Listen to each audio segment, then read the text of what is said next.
Welcome to another edition of Geopolitics and Empire. A quick reminder to support the broadcast. It's crucial. The best way to do that, become a paid subscriber on Substack, $5 a month or $50 a year or more. We do things for supporters only, such as private weekly chats to discuss current events. The next one is later this week. And I've also brought back something that I used to do for free, but now will only be doing for supporters.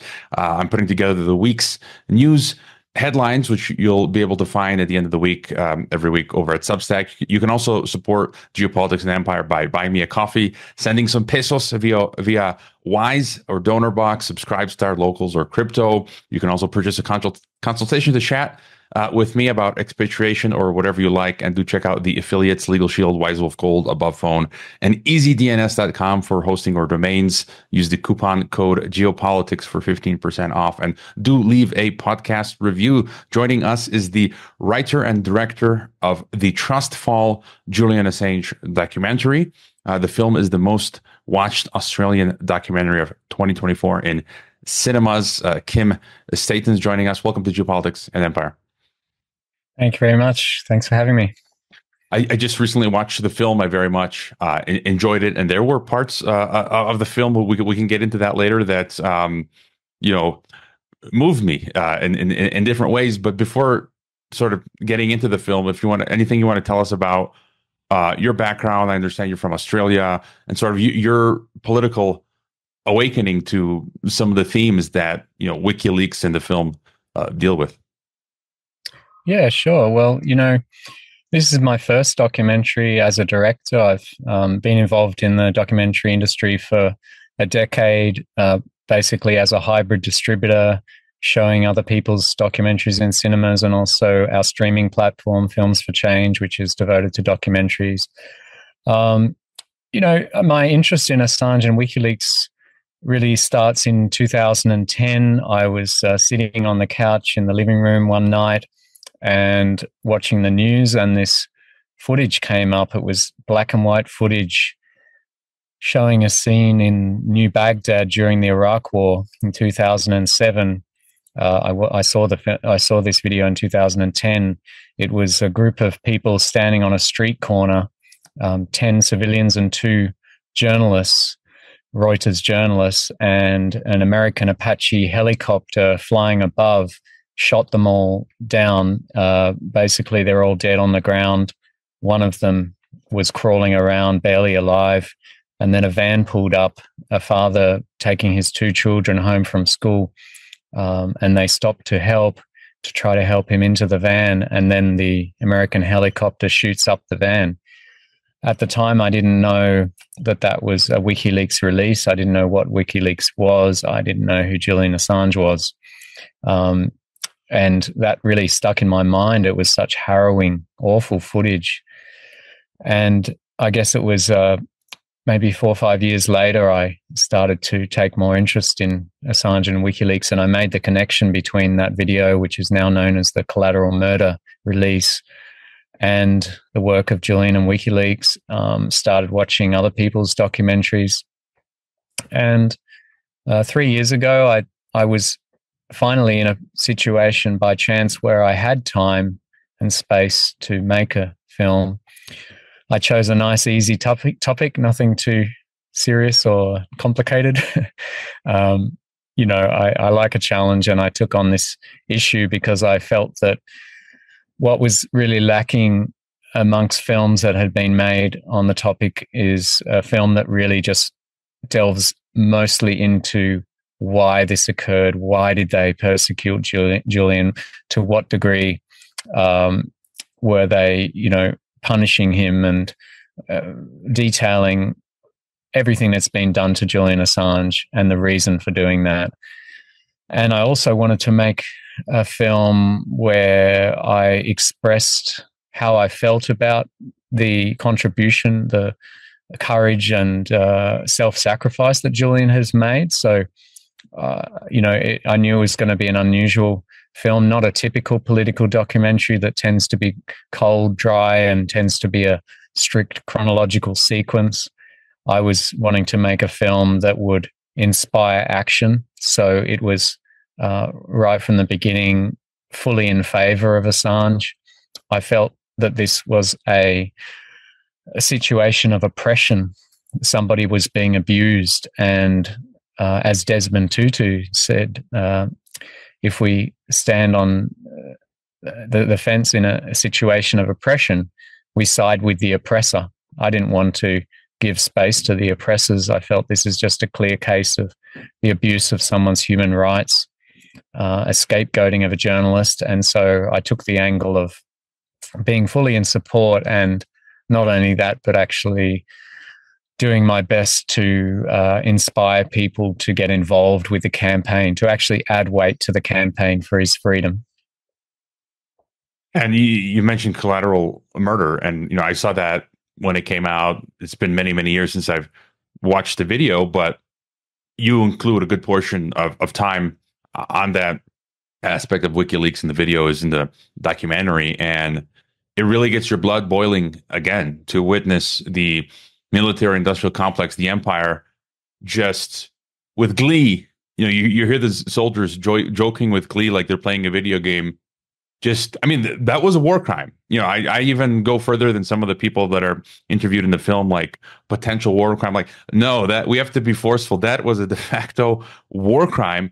And they're it's a massacre. It's mass slaughter of innocent Iraqi civilians. And watching that again, it was difficult to watch, to see the people, the families and friends of the people that were involved. And you say they. And this podcast is called Geopolitics and Empire. I'm an American, and so I've been thinking a lot about American empire and empire over the decades. What are your thoughts? When you say they, who is they? Is it this transnational oligarchical class? Is it the American empire? Some people call it the globalist American empire. You've got the military-industrial complex. No doubt, Australia is being part of the U.S. empire, basically an extension is part of that. Any thoughts on the empire and the they here? Yeah, there's a lot of the use of the word they in the film, as well as empire and secret state, secret power. So many terms that we can use to describe. As you say, it's an alliance, the Five Eyes alliance between the US, UK, Australia, a few other countries. It's and more so, it's within that structure you have this transnational security elite and the three-led organizations, and but most importantly, the industrial war complex, the war profiteers. These, as I said in my narration, the what I wrote in the last chapter, it's CEOs in camo boots. It's basically a collaboration between, a formation of corporations with an interest in war, with making money out of conflict, and the ramifications of that in the world are very serious. In the film, we don't get time to go into why was the Iraq War started, and wars as a result of lies. It was something I considered, I wanted to go into, but it just wasn't possible. We had to focus really mostly on all the aspects of Julian's persecution. However, we are exposing that through the Collateral Murder video. It was the most graphic example of how modern war is conducted. As you said, the attitudes of the soldiers laughing as they just basically mow people down. You can tell that it's something that they're doing every day. This is just one example that we're seeing, and they're acting like they're playing a video game. It's a really damning insight into how callous modern war is, and the attitudes of the soldiers.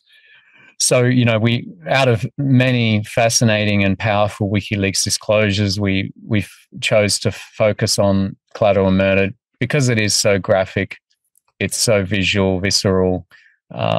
It has an ability to shock people. I'm aware that most of the world have still not even seen Collateral Murder video. I'm sure it's quite shadow banned on YouTube, on the Sunshine Press YouTube channel. It's only had something like 10 million views, which I'm sure that they repress it from sort of going out further than as it could organically. So the opportunity to put Collateral Murder up on a big screen for people that have never seen it before, and then supplement it with interviews with some of the victims, including Syed Mutashar, one of the two children that was in the van. I knew that it was going to shock people, and I think people sometimes have to be shocked in order to be shocked into action. It's almost like they need an electric shock to wake up from a coma, from this sort of sleepwalking state of sort of ignorance and laziness on political issues. That video had an ability to wake up the world to the way that the Iraq War was operating. There was also, you mentioned a war crime. There was debate about that with that the first half of the Collateral Murder video, where they shoot the 12 people on the street corner. It's been debated whether that's a war crime or not. The Iraq war logs included, that disclosure included the rules of engagement. So that was also part of the leak. And through that rules of engagement, we had insights into that, yes, this incident was a war crime, because the order to fire was given before Samir turned around the corner with his camera, where they thought he was holding a gun. So before they'd shown any signs of engagement of these civilians, literally journalists holding guns, holding cameras that looked like guns. The US had already, the lawyers on the ground had basically instructed the helicopter, yes, you have permission to engage. And then the shooting of the van was literally a second war crime, even more blatant in that these were just simply civilians trying to help. There was no reason at all for them to think that that was any kind of threat. So yeah, we were seeing two different war crimes there. There's also a really interesting, lesser known part of the Iraq war logs. It was the Cablegate disclosures, but it was related to the Iraq war. It's the Ashaki incident. I'm not sure if you're aware of that particular incident, but it was in 2017 in the town of Ashaki in Iraq. The US and its allies went to a house in Ashaki, and they basically murdered 11 people, 4 women, 5 children under the age of 5, the youngest being 5 months old, a 5-month-old baby. An autopsy showed that they were all handcuffed and shot in the head. And then, shockingly, the US then ordered an airstrike on the house to hide the evidence, to just basically flatten the house to the ground so that there would be no evidence remaining. But in the rubble, they found these bodies. And when the Iraq government discovered that, and it was through the Cablegate release, WikiLeaks release of the DNC cables, emails, that the Iraq government made 3 decisions, and that was that they wouldn't allow the US immunity in the country, that they could have no army bases in Iraq, and that they would be ejected out of Iraq. And so WikiLeaks, through the Cablegate disclosures, through that Ashaki incident disclosure, very much contributed in a big way to the ending of this Iraq war. You also bring up in the movie Bradley Manning, I think, Vault 7, the surveillance aspect, and there are a lot of interesting characters that you interview. As I understand it, you traveled to different countries. You had in Kristen Hrafnsson, editor-in-chief of WikiLeaks. He was a guest on the podcast, I think, about 4 years ago, and so I guess he's kept the website up the entire time, as well as dealing with the legal battle. And unfortunately, some of the folks, I'm assuming that you personally interviewed, like John Pilger and Ellsberg, have since passed away. Thoughts on, further thoughts on making the film? Were there any hiccups? And then, doing some of these interviews and the insights, what you learned from the people featured in the film? Well, it was an incredible privilege to sit down with Daniel Ellsberg and John Pilger in particular. As you said, they've both passed away since. It's sad that they never got to see the finished film, but to in some way immortalize them in their involvement in the film is a special thing. Daniel Ellsberg spent 2 hours talking to us. He was so generous with his time. And John Pilger, he's been a hero of mine for many years, ever since I saw his amazing documentary Utopia about the conditions of the Yolngu people in Arnhem Land, Australia, the Indigenous people. And, Assange said in an interview some years back, he was asked which journalist of all the support you've had, which journalist has been such the biggest support, and he said John Pilger's been outstanding.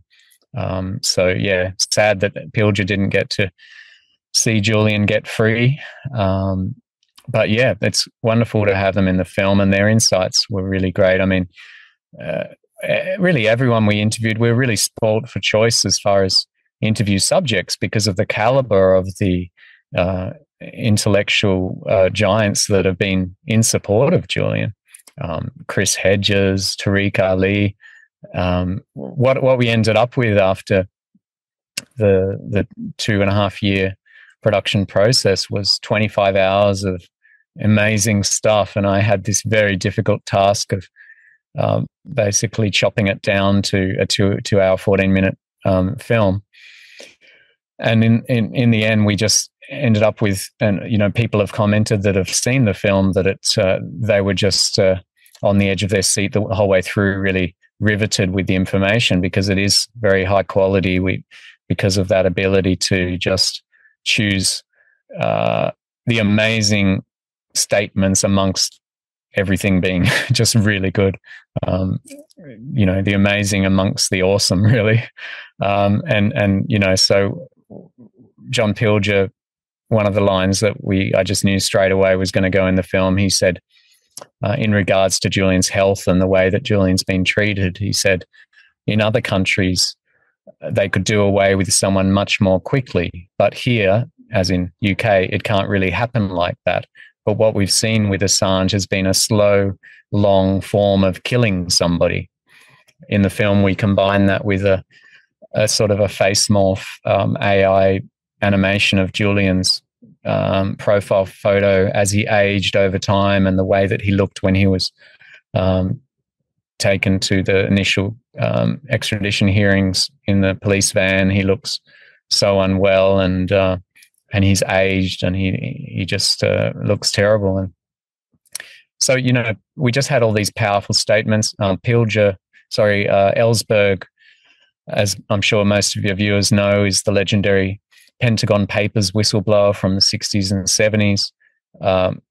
There were many parallels between Ellsberg and Assange that I wanted to highlight, and the most important being that they were both tried under this same antiquated 1917 Espionage Act, over 100 years old, this document, which was originally designed for, during World War II to protect the US against Soviet spies, I believe. And so, in the case of both of Ellsberg and Assange, it was new precedents that were set by the use of the Espionage Act. In the case of Ellsberg, it was the first US citizen to be charged under the Act.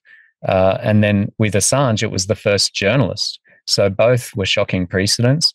And the other interesting parallel was that both went to trial, and in both court cases, Ellsberg's and Assange's, where they're tried under the Espionage Act.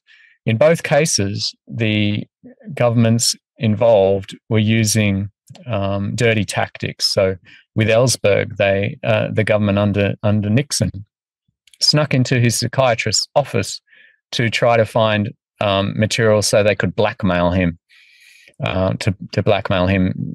And then with Assange, the CIA basically teamed up with UC Global, the the security company that was contracted to look after security in the embassy to provide footage to them. So they switched over the cameras from audio cameras in the embassy to cameras that had, visual cameras, switched them over to cameras that also had audio. And then they were providing the footage through a Dropbox to the US and other parties to the CIA every 2 weeks or something. And there's actually a court case ongoing at the moment to take the CIA and Mike Pompeo to task on that spying. And so in both court hearings, you had spying going on, dirty tricks. But in the case of Ellsberg, he was acquitted as soon as that was discovered, whereas with Assange's extradition hearing, the case was not dropped even when that evidence was presented, which was, to me, was a sign of really blatant corruption in the UK judicial system, where, even though Assange's defense is presenting that the US was spying on him and his lawyers and visitors in the embassy, that there was a plot to assassinate him, that Sigurdur Thordarson, the star witness for the US, was, had admitted that he lied in his testimony. He admitted that in a radio interview with a phone interview with Stunden, Icelandic newspaper. All of these reasons why the case should be dropped, it wasn't.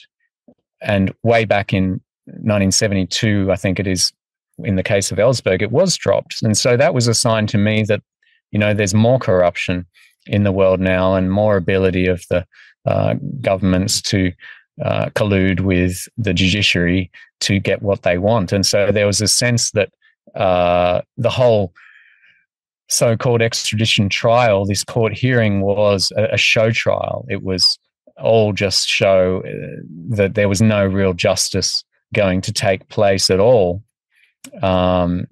through those examples. Yeah, hopefully you release some of those full interviews as some sort of extra or bonus, or maybe you do it through a paywall. Like, don't do Patreon because they'll ban you. I'm banned on Patreon, and the folks from For Died Trying, Libby Handros and others who are producing amazing documentaries there, they just got deplatformed from Patreon. Do you think you'll ever release some of the full interviews that you did with Ellsberg and Pilger and the others? Yeah, I'm sure we will. It's something that we plan to do. And I introduced each interview. I introduced each person, even though they were in front of me, with the intention to put it out as a podcast or a video. And yeah, that'd be a great thing to do. Those interviews went into so many different angles and incredible insights. So yeah, would be a good idea. And talking about the persecution, you reminded me of an interview I just pulled up. The clip here. I interviewed my former professor, UN special rapporteur, retired UN senior lawyer Alfred de Zayas, who visited Assange in the embassy many years ago, and he said on our interview, he said, quote, and I'm glad his thesis didn't pan out. De Zayas said, they've ruined Assange's life for the last 11 years. It's not just now. It's not just the ruling of this sold-out British judge. What I find here is that I'm not sure that they really want to try Assange in the U.S. I don't think anybody wanted to try Jeffrey Epstein. I think they want Assange dead, period.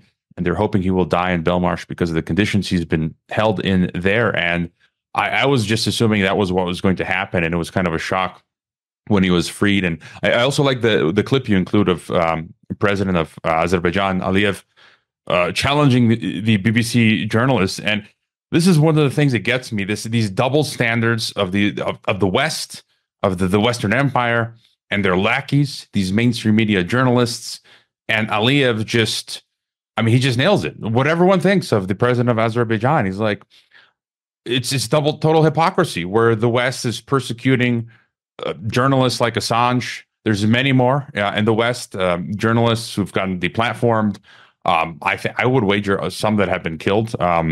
Michael Hastings, I think he was taken out. That's debatable. But, further thoughts on just the whole process of the imprisonment, the persecution. There was no case. It was just basically America, the UK, and Europe, the vassal state that the EU is, behaving like any other authoritarian regime. No? Yeah, that little bit of that BBC interview with Azerbaijan President Ilham Aliyev,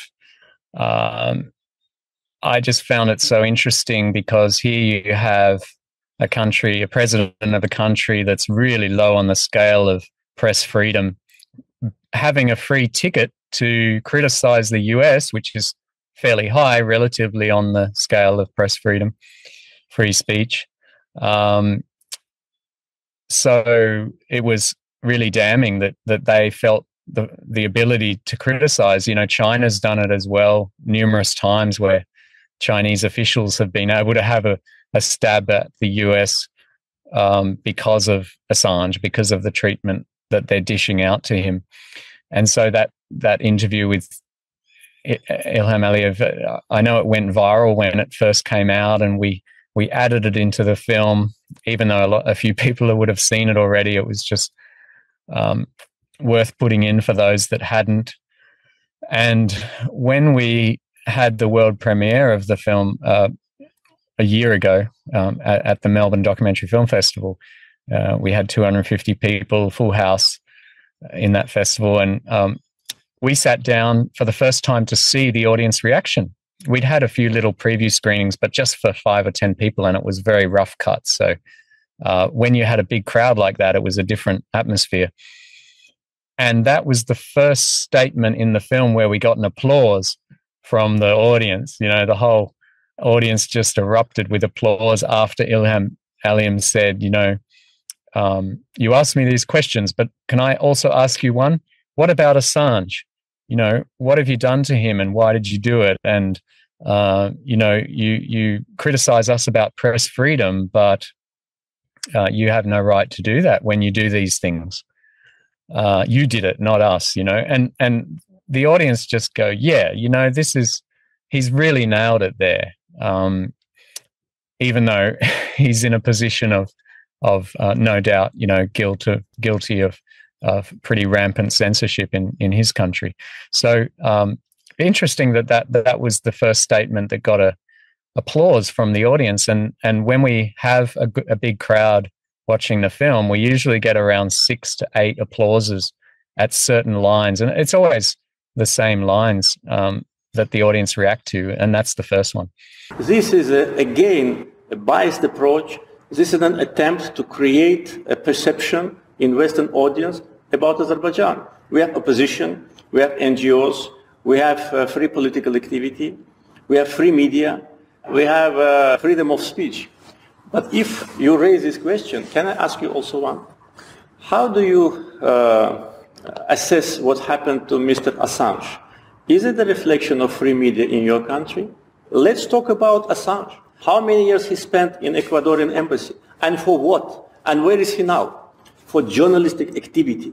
You kept that person hostage, actually killing him morally and physically. You did it, not us, and now he's in prison. So you have no moral right to talk about free media when you do these things. But yeah, it highlights an interesting phenomenon, this ability of so-called dictatorship countries to have an ability to criticize the US based on what they did to Assange. Now, being that Assange was freed 2 weeks ago, we're talking in the past tense, of course, what was done to Assange.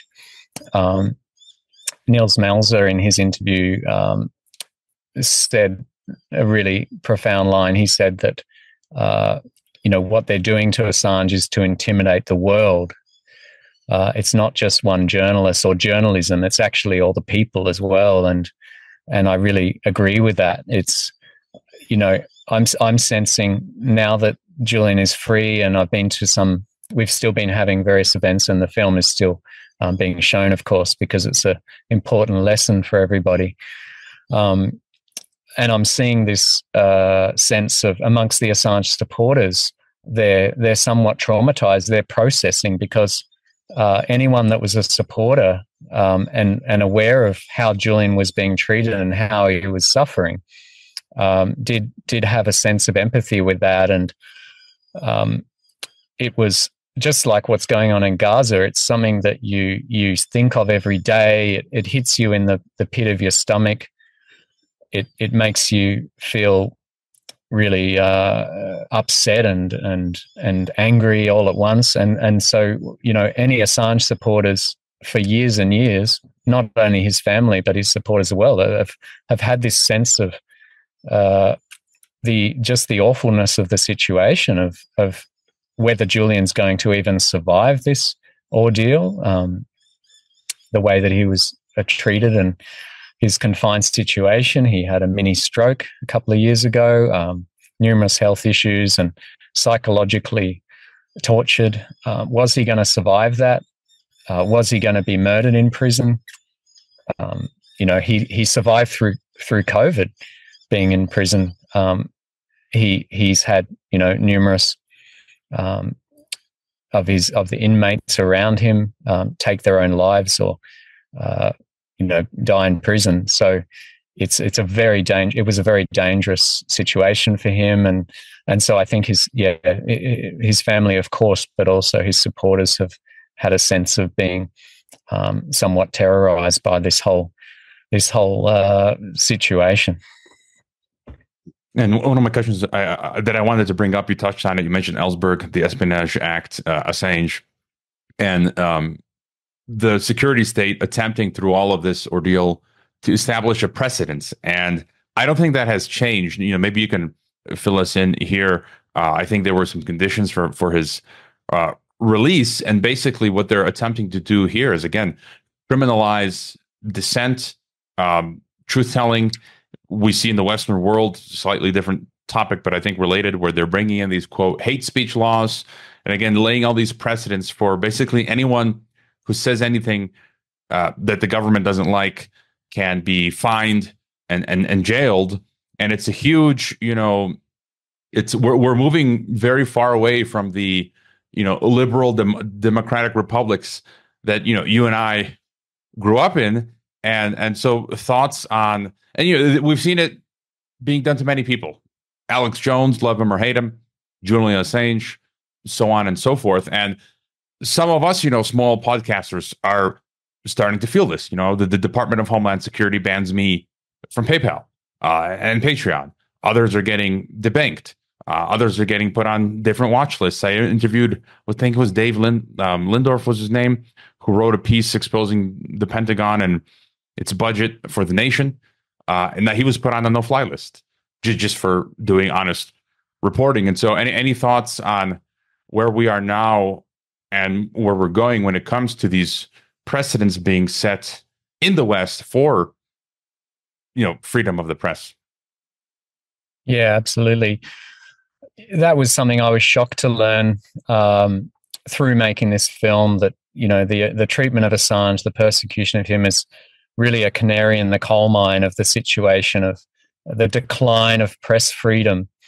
In the film, we bring up a graph showing how censorship and persecution of journalists, imprisonment of journalists, has gone up in the last decade. It's going increasingly upwards. In John Pilger's interview, he said that he's been in the mainstream media his entire life, and he's never seen it as closed as it is today. I think if you ask people on the street, you know, what do you think about press freedom and free speech today, and our ability to access truthful information through the press and to put out challenging material and to challenge governments and to speak our mind, do you think that this is improving? And I think people would kind of have an assumption that it was, you know, that most people, average people, will just imagine that the world is improving, it's becoming more fair, and but that's not the case at all. As the Reporters Sans Frontières, RSF, and PEN America, and other free speech organizations work tirelessly to cover is this imprisonment, detainment, harassment of journalists, publishers, even through to, you know, poets and rappers and songwriters. Even in some countries, they're all being pursued, harassed, threatened, or as you say, deplatformed, the deplatforming of people during the pandemic and so on. These are all signs of this decline in press freedom. And why is that occurring? Because you've got technocrats that are becoming more and more powerful. They're using the internet for their own gain, for their own power, instead of for good purposes. Assange is the treatment of him is an example of that. As far as the plea deal that he was forced to sign to save his own life, he didn't want to compromise. He's not guilty of anything. The whole 18-count indictment was all bogus, but he had to plead guilty to just one of the 18 charges. In a way, you could think of it as a pretty good compromise, 17-1 on the side of Assange and his legal team. But basically what the one indictment that he pleaded guilty to was the charge of conspiring to unlawfully obtain and disseminate classified information relating to the national defense of the United States. So basically, obtaining and publishing information, classified information. Never mind that information is crimes. I think it really needs to be well known and covered by journalists and future documentary makers, is this phenomenon of classifying crimes. Is that even legal? Should it be legal to classify crimes? And is it in fact illegal in America to classify a crime? John Kiriakou, the CIA whistleblower from America, he said in a speech in Sydney about a year ago, he said, it's illegal to classify a crime. So how can somebody be prosecuted for revealing documents that shouldn't have been classified in the first place? And I think that the public really gets bamboozled by this thing of a red classification stamp being thrown onto these documents. Everyone's scared that, oh, these are classified. Oh, that sounds really official. Nobody should have access to classified things. Only the powerful warmongers should have access to classified documents. Which it's rubbish. Governments are meant to work for us in a democracy. Sure, fair enough. Classify the designs of your submarines and the phone numbers of your security intel and so on. There's things that should be classified. I'm not someone that thinks that there shouldn't be intelligence agencies or that there shouldn't be classification of certain documents. And I'm not anti-America, by the way, in all of this. There's good people everywhere. I just recognize that America has problems and that they are, in a large way, they're the big bully of the world. We put up certain stats in the film, including that America's been at war for 235 of its 247 years of existence. America has army bases in 800 countries, basically every country of the world. You get this real picture of this domineering, incredible, brutal power that's just taking over the entire world and having access to all its resources. Anyway, I'm going off topic here. Back to the plea deal. So, under the plea agreement, this is what the US had to agree to, was that they will not bring any additional charges against Assange based on his conduct before the agreement. So that's a good thing. They can't charge him any further based on what he'd done already. I don't know about if he does anything in the future. That will be at a risk, of course, because of the precedent that's set. And there's no gag order moving forward, as in like no sort of extreme overarching thing where he just can't talk at all. This is something that's bandied about by conspiracy theorists, and there's all these rumors. There was even a rumor that they'd had to delete the DNC files off the WikiLeaks website that was passed around on Twitter, on X. But the case was that it was just another example of, which happens very frequently, that the WikiLeaks website goes down, the library is offline for a little while because it's frequently under attack, and it always bounces back because they have many copies and many servers, and so that was completely false. Anyway, Assange then had to agree under the plea agreement that they would return or destroy any classified information that they are holding and not yet made public. So anything that they had on file had to be shredded up or sent back to the US. And also Julian can't submit FOI requests for US documents. And I'm sure it'd be very interesting, especially as he wants to, at some point start working towards a pardon, getting a full pardon, that he would have access to US documents. But it doesn't stop other people from doing it on his behalf.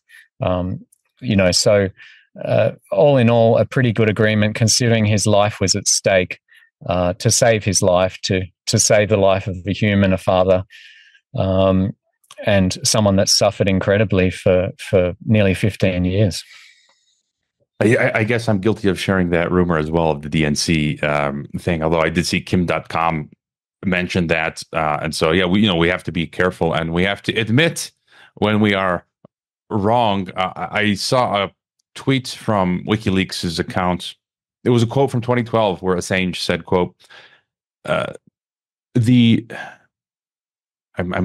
losing it here. Transnational dystopia. Basically, he uses the phrase, the internet, our greatest tool of emancipation, has been transformed into the most dangerous facilitator of totalitarianism we have ever seen. The internet is a threat to human civilization. And that's something I'm often talking about here that I fear is what, you mentioned technocracy, sort of the social credit system. I like to call it the algorithm ghetto. I'm seeing in Australia the other day, this is mind-boggling for me. They issued, I was looking at Australian television, snap curfew, snap lockdown because of crime.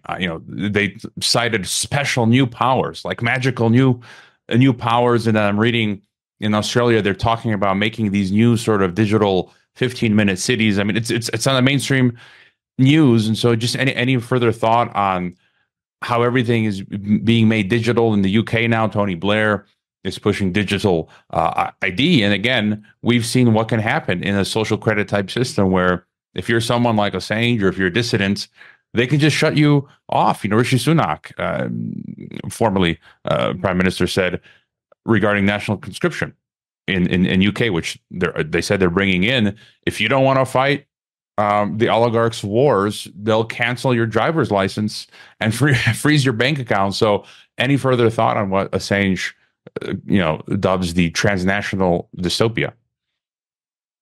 Yeah, you're really hinting towards this sort of march of totalitarianism, which seems to be happening really rapidly. I think to some listeners, this seems like conspiracy theory, but when you look into it, you realize that there are these documents that exist that really lay out this whole plan of control, the 15-minute cities, vaccination, the World Health Organization planning to put out something like 150 vaccines or something, whatever that figure is, ridiculous amount of injections for everybody, vaccine passports, and and then this continuing worsening censorship on social media. It all ties into the Assange situation because it's to do with censorship and it's to do with the powerful elite, the technocrats, basically wanting to have more and more control. Assange was always warning that the internet, on one hand, it's the best thing that's ever happened to humanity, but it's also something that can be co-opted and just manipulated for the benefit of the powerful elite. And you're definitely seeing that today. He must be absolutely horrified with the state of things. He's not been able to be involved apart from being such a prominent spokesperson figure of a symbol of free speech over these years. He'd much prefer to have been engaged in being able to tackle it. WikiLeaks for the last 10 years or so has had to spend most of their funds and resources on getting their founder out of prison instead of continuing their work of putting out disclosures. So here we are in 2024 with, this encroaching fascism, neo-fascism coming in. It's pretty scary, in a combination with robotics and, cyberhuman, this whole kind of movement towards digitizing human beings, tapping into our brains, Neuralink, what Elon Musk wants to do, or they're already doing. It's all very scary. It's not human. It doesn't support humanity. It's all about control. It's all about putting in people into little cities under the guise of the world doesn't have enough resources to feed everybody. The environment's in peril, which I mean is true, but use this threat of climate change to box people in, and ultimately, they just want to continue to use the majority of the population as humanoid robots, just to do the manual labor that needs to be done, and not to be creative and not to challenge power. Just do our job, live in a house that we don't own, and somehow be happy owning nothing. So, you can see that system coming in. It's up to, free thinking people to rebel against it. Assange has definitely been a leader against that movement. He was onto it so early, warning about what could happen to the internet, warning about the encroaching fascism, the growing power of technocrats in the world. He's also, you were talking about Australia, this is an interesting country to live in because, it's obviously deeply embedded with and owned by other countries, especially US, but also by China, growing more powerful economically. Australia, we barely have any constitution here. We're barely our own nation. To some degree, this having the current Prime Minister, Anthony Albanese, the Labor government, who sort of very cautiously, carefully said, it'd be nice if you let Assange free. It's gone on long enough. Only if you don't mind, it's becoming a bit of a nuisance over here. Hello. That's basically what Albanese did. It wasn't, free this man, you're doing the wrong thing. We're not going to buy your billions of submarines unless you let our man go free. He's our national hero. We believe in free speech. It wasn't anything like that at all. It was a very meek little, careful, slow request, just pointing out that there's people out the front of my office every day holding signs. It's a real nuisance. Can we do anything about it? Oh yeah, let's do a plea deal. Then we can all absolve ourselves off it and make like we did the whole, the right thing. And Albanese was very proud to get up there and do a press conference and basically take credit for the whole freeing of Assange, which is ridiculous because FOI requests from various Australian people, Rex Patrick and a few journalists and so on, discovered that the Australian government stance has always been, it's okay if the US wants to extradite Assange, put him on trial, put him in prison, and then once he's in prison, we'd like him to serve his time back home in Australia. So the mission accomplished now, and Julian is free, as you mentioned a few weeks ago. It just seemed kind of out of nowhere, quiet. What happened? They quietly released him. Any thoughts on the future of WikiLeaks? Some of the people that do you have any insights, given the people you have maybe access to, about the future of Julian WikiLeaks? I'm assuming he just wants to relax, get some well-deserved family time, and what now for the film as well. Yeah, well, it'll be really interesting to see what Julian does at this point.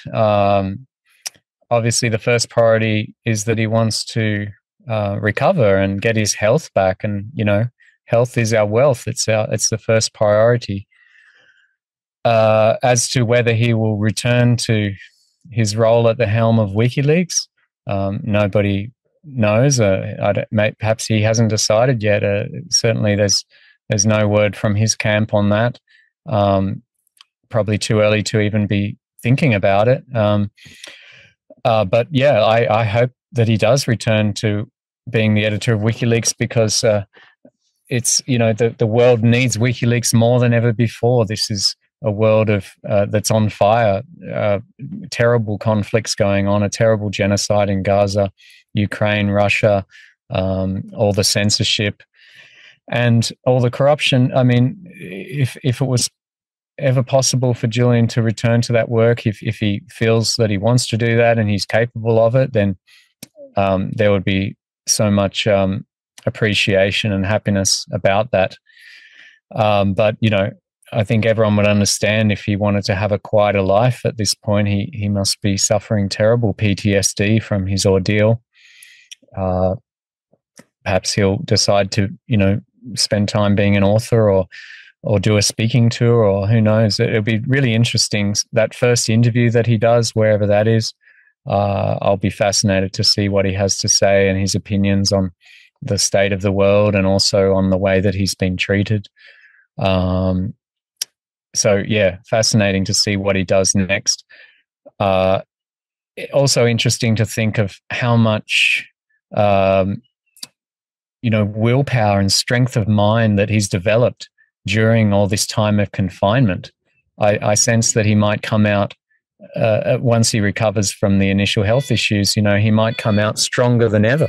He might, it might be almost like somebody that's, you know, like a Buddhist monk that goes into solitary in a cave for a year or a years at a time, and they develop an incredible inner strength. And so even though this whole persecution of Assange seemed to be a plot by America and its allies to scapegoat a journalist and basically try to kill him or make him go crazy in the conditions that he was in, it may have the result of making him come out stronger and more powerful. I do believe he's an incredibly intelligent, innovative, visionary person, and possibly this whole thing that he's gone through is going to make him more powerful than he was. Certainly WikiLeaks would have more support than it's ever had. So it has every potential to become even more powerful than it has before, to have more funding, more ability to put out truthful information. And that's a very exciting thing. I think it really hit me when we saw that footage last Tuesday or the Tuesday before. It must have been the 24th of July. That first imagery of Julian being free, and it was the first image of Julian that the public has seen for 5 years. To see him, you know, looking reasonably well. He's put on weight. He's looking quite energetic. He just looks so tall and strong, really sprightly, you know. Much better ability to climb up the stairs of an airplane than Joe Biden. And, you know, to see that was an incredible, wonderful thing to see. And when that news broke, and, you know, I was madly trying to figure out what was going on and whether this was really true. And then I saw a news report, a mainstream news reader. She was saying, we're now going to just share some video released by WikiLeaks, which was, you know, that footage of him getting onto the private jet to go to Saipan. And it just really hit me, you know, with that the fact that image was provided by WikiLeaks. And so the mainstream media was relying on WikiLeaks to confirm the truth of this matter. And then it really just hit me at that point. WikiLeaks is back. This is the beginning of, you know, the return of WikiLeaks. That's my feeling. I really hope that can happen. But of course, at the same time, I understand if Assange didn't want to return to this incredibly stressful, risky work that he's been doing. So, yeah, interesting times. Fascinating to see what happens. You know, it was lovely to see Stella Assange, his wife, shared a photo of Julian and Stella next to a gum tree, a big tall gum tree. Obviously, they're enjoying nature and walks. And she said at the press conference in Canberra that night that he landed in Canberra. I attended that press conference, and she said he's just looking forward to having a swim in the ocean every day. So I really hope that with his family around and all the support, and medical treatment, that he can recover really quickly and get his health back really quick. As far as the film goes, we're planning to probably make some updates. We're really just weighing up whether to leave it as it is, for viewers to just understand that it was made at the time that Julian was still incarcerated, or whether we want to add a few little changes to it so that it is, better suited as a timeless record of what happened, and this whole reveal of Julian's treatment, the meaning of the whole thing. So we're weighing up whether we'll make some small updates perhaps before it goes to digital, which the date for the digital release hasn't yet been set. So, there is an interest in the potential of making a few little changes, because I want this to be a film that people can watch in 1,000 years from now, and be horrified at what happened, and understand the story as a complete saga, including the way that it resolved. I've got a strange question for you, and maybe you don't come across it much. I guess I'd be remiss not to ask it. I know some of my listeners examine this angle, of psyop, or whether somehow WikiLeaks or Assange was used by the deep state to manufacture dissent. There's talk of his background with his family, and when he was young, his mother being in some cult called the Family and escaping it, and question about donors to WikiLeaks. There's people like Daniel Estulin, who's a well-known author, used to have a show on Russia Today, bringing up some of these questions, whether the system itself somehow utilized WikiLeaks or Assange to its own ends. Have you come across this sort of questioning of Assange and WikiLeaks, or any thought about that? Yeah, this is in this age of Telegram and Rumble and BitChute. It seems like the more creative, the more outlandish the sort of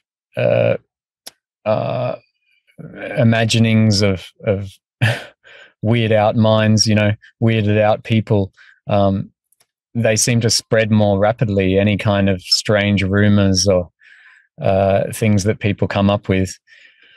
As far as this issue, or this story, sensationalized story of, Julian, was he in a cult, the family cult in Australia?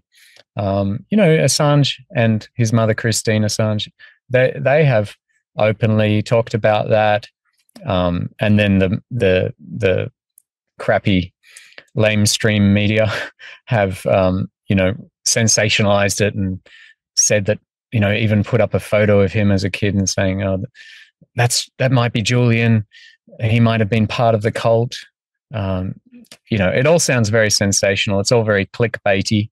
The facts that I understand is that Christine was dating someone that was a member of that cult, and then they had to run away. They had to get away from him, and that's partly why he moved around a lot to escape from that. And I mean, there's so many cults in the world, and so many people have had some kind of encounter either with the cult directly or somebody that they know that.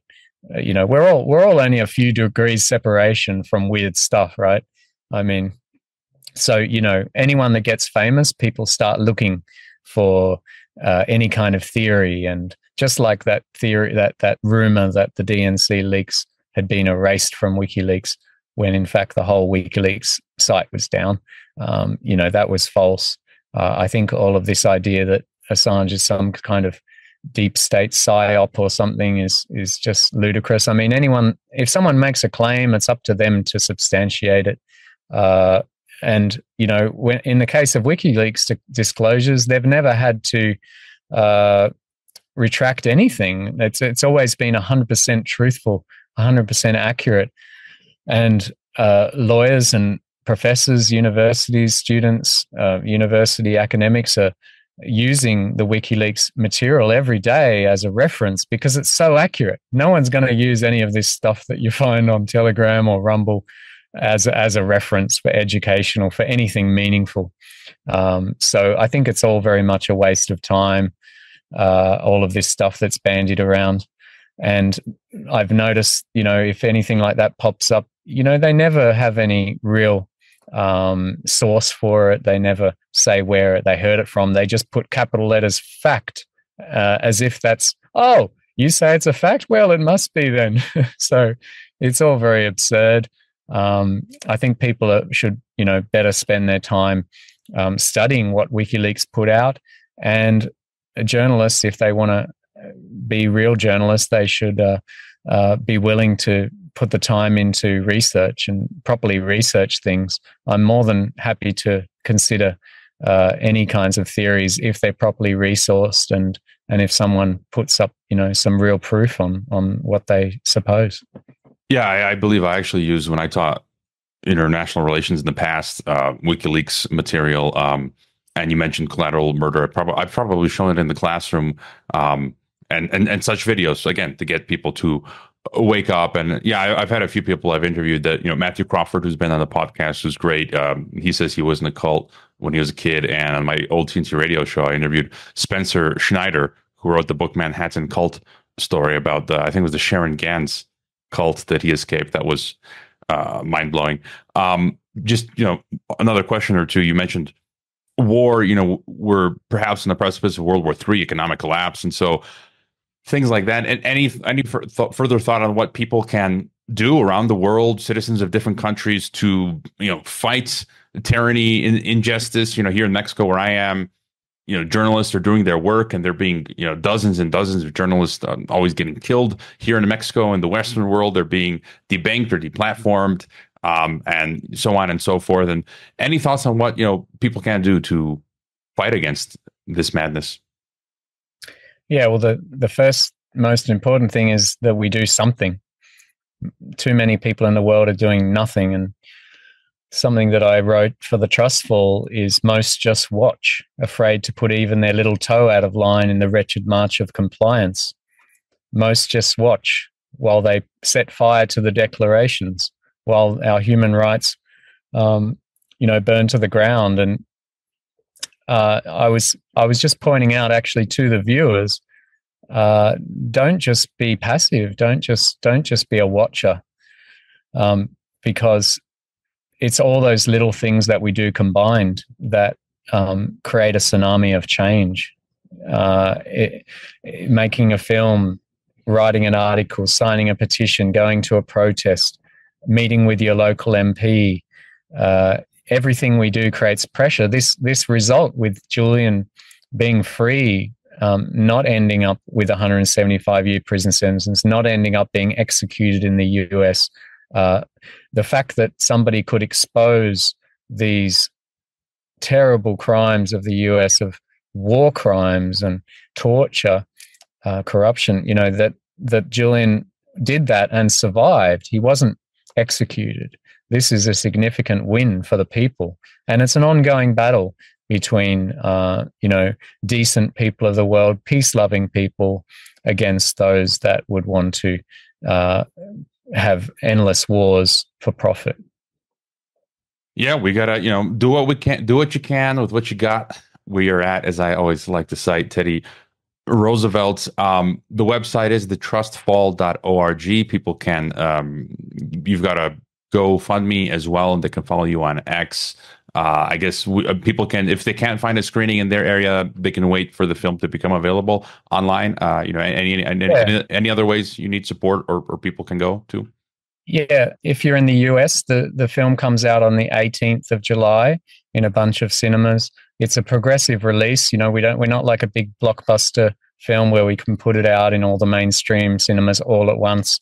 So every country that we've released the film, it's come out gradually. It's, for example, in Australia, it came out 28th of December last year. It's still going in cinemas. So it could be showing in cinemas in the US for quite some time. And especially if people suggest it to their local cinema, we find that really helps. If you're interested in the film, if you support Assange, or you're just curious about learning, fully understanding this issue, suggest it to your local cinema. If a few people do that, we do find that often the cinemas take an interest, and that's enough to get them to book it in and show it. And then thereby you can actually educate and raise awareness in your local community. So we really appreciate if people do that. They can go to our website, thetrustful.org, to find their nearest screening, to support the film, support the project, follow us on basically all the social media platforms.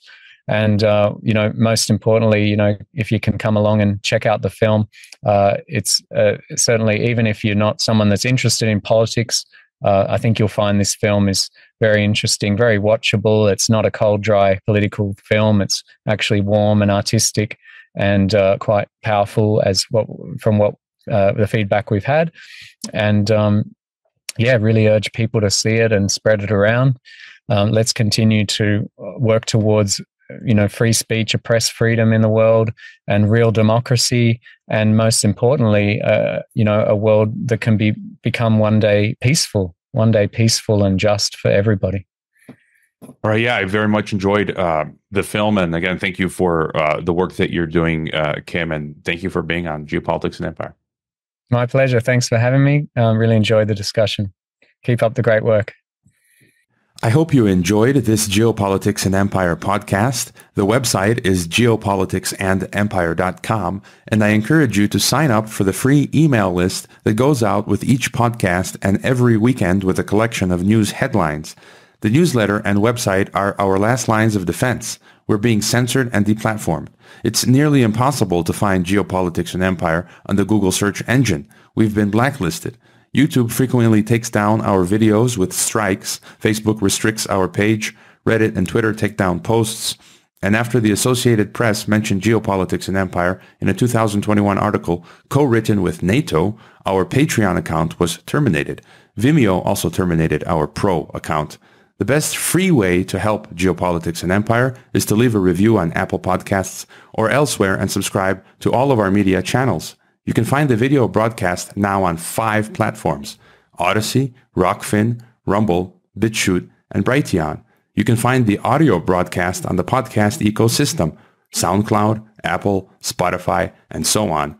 My current favorite social media channels are Twitter and Telegram, but you can also find us on Gab, MeWe, Minds, Float, VK, Instagram, Facebook, and LinkedIn. Finally, Geopolitics and Empire is in dire need of funding to continue.